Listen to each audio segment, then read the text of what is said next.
At EAL, we're dedicated to ensuring students gain the right skills to succeed in the workplace. Central to that mission is our Qualification Development Advisory Group, or QDAG.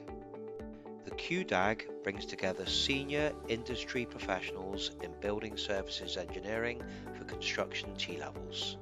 These experts meet a few times a year online to review draft content and sample assessments, helping ensure our qualifications stay current and relevant. By collaborating with peers across the sector, members influence curriculum design and help bridge the gap between education and industry.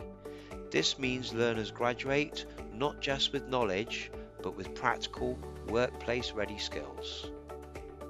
Our BSE QDAG currently includes over 100 members, a powerful collective voice ensuring qualifications reflect real-world needs. If you are a BSE employer, contractor, or college representative, we welcome you to register today and make a positive difference in shaping the future of technical education.